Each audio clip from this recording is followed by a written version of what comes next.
Hello बच्चों, आज हम लोग पढ़ेंगे बापू के प्रति पंत जी की कविता।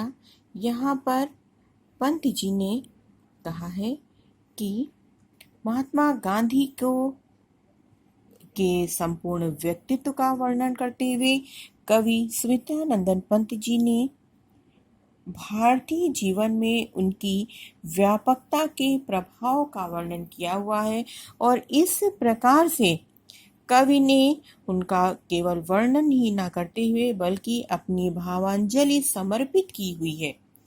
सत्य, अहिंसा, असहयोग, प्रेम के माध्यम से अन्याय, हिंसा और साम्राज्यवाद की मदान्ध शक्तियों को पराजित कर गांधी जी ने जिस अभूतपूर्व आत्मबल का परिचय दिया, उसके महत्व को भी यहाँ पर कवि ने प्रतिपादित किया हुआ है। यह रचना विश्व मानवता के इतिहास में गांधी जी के योगदान का पूर्ण परिचय प्रदान करती है।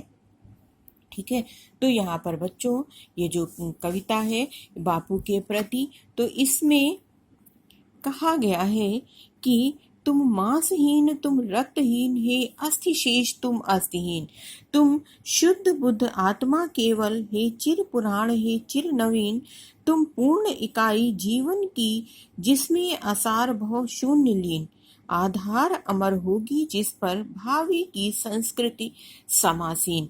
यहाँ पर कवि पंत जी ने महात्मा गांधी के स्थूल एवं सूक्ष्म शरीर का विवेचन करते हुए उन्हें भावी संस्कृति की आधारशिला माना हुआ है। कवि कहते हैं कि हे बापू, तुम्हारे शरीर में रक्त और मांस नहीं है।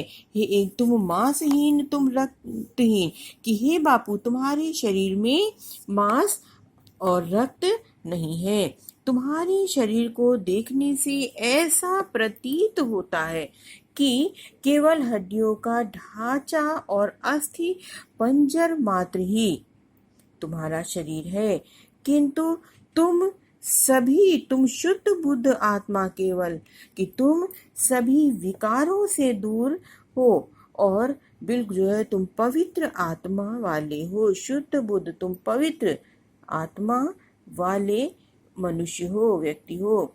और इस प्रकार से हे चिर पुराण, हे चिर नवीन, तुम्हें प्राचीनता और नवीनता का सामंजस्य विद्यमान है। बच्चों यहाँ पर विरोधाभास अलंकार का प्रयोग किया गया है। पुराना और नया दोनों को एक साथ बताया गया है। कवि कह रहे हैं कि हे चिर पुराण, हे चिर नवीन, कि तुम्हें प्राचीनता और नवीनता दोनों का ही सामंजस्य विद्यमान है। तुम मानव जीवन की, तुम पूर्ण इकाई जीवन की, तुम मानव जीवन की संपूर्ण इकाई हो, अर्थात तुम सच्चे अर्थ में मानव हो, मनुष्य हो, जिसे तुम में जीवन का ये जो अमरत्व है यह विद्यमान है, जिसमें असार भव शून्य लीन, कि यह जो संपूर्ण संसार है, नश्वर संसार है, वह संपूर्ण नश्वर संसार जिसमें लुप्त हो जाता है, ऐसा तुम्हारा आदर्शों से युक्त तुम्हारा जीवन है। और भावी की संस्कृति समासीन, कह रहे आधार अमर होगी जिस पर भावी की संस्कृति समासीन। कवि कहते हैं कि तुम अमर आदर्शों की, हे बापू तुम अमर आदर्शों की वह आधारशिला हो जिस पे आने वाली संस्कृति विद्यमान होगी, अर्थात आने वाला युग तुम्हारे आदर्शों को अपनाकर नई मानव संस्कृति का निर्माण करेगा। नई मानव संस्कृति समासीन होगी, उस पर विद्यमान होगी। ठीक है, तो इस तरह से यहाँ पर कहा गया है कि कविवर पंत जी ने जो है युग पुरुष महात्मा गांधी की स्तुति की हुई है। महात्मा गांधी ने सत्य और अहिंसा के द्वारा विश्व में समन्वय स्थापित कर मानवता का संदेश दिया हुआ था। यहाँ पर कवि ने उसी प्रकार से महात्मा गांधी का वर्णन किया हुआ है। कविवर पंत जी युग पुरुष महात्मा गांधी की स्तुति करते हुए कहते हैं कि हे बापू, तुम शरीर से दुर्बल तथा मांस और रक्त से हीन हो। और तुम्हारा शरीर हड्डियों का तुम अस्थिहीन तुम्हारा शरीर हड्डियों का ढांचा मात्र है। उसे देखकर ऐसा प्रतीत होता है कि तुम्हारे शरीर में ये अस्थियां भी शेष नहीं है। तुम पवित्र ज्ञान से युक्त आत्मा वाले हो। तुम में प्राचीन और नवीन आदर्शों का समन्वय विद्यमान है। अर्थात तुम प्राचीन आदर्शों के साथ साथ नवीन आदर्शों को भी स्वीकार करते हो। हे बापू, तुम में जीवन की पूर्णता विद्यमान है, जिसमें असार भव शून्य लीन। तुम में जीवन की पूर्णता विद्यमान है, जिसमें विष की समस्त असारता लीन हो जाएगी।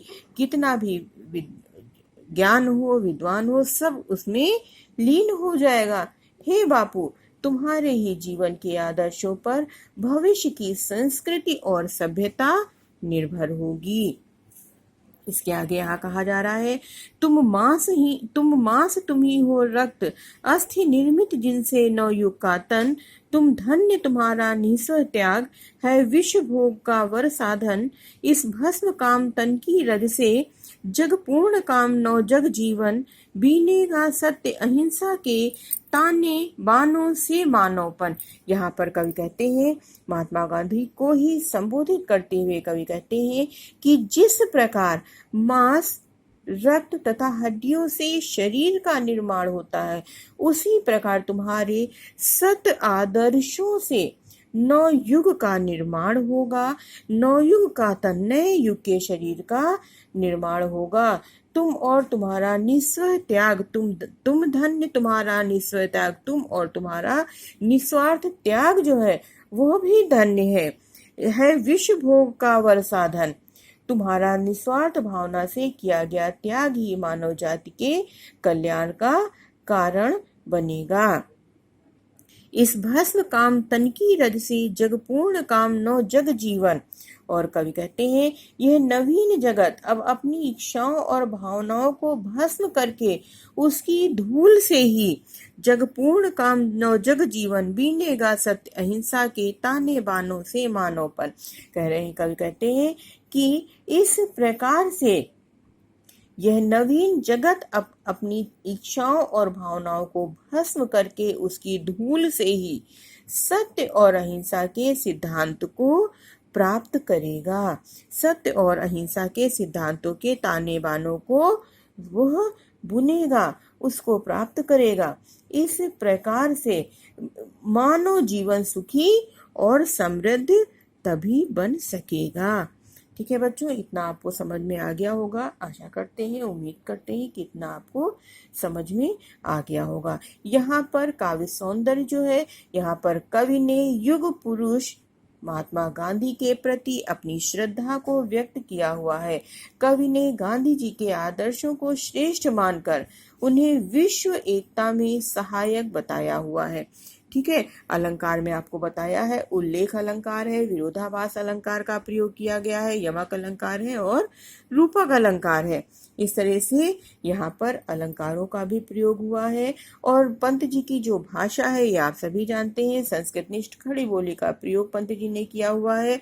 भक्ति रस है और भक्ति रस के साथ साथ प्रसाद गुण होता है। शब्द शक्ति में बच्चों यहाँ पर अभिधा और लक्षणा दोनों ही शब्द शक्ति का कवि ने प्रयोग किया हुआ है। ठीक है बच्चों, आज इतना ही पढ़ाएंगे, फिर इसके बाद नेक्स्ट वीडियो में। ओके, थैंक यू, बाय बच्चों।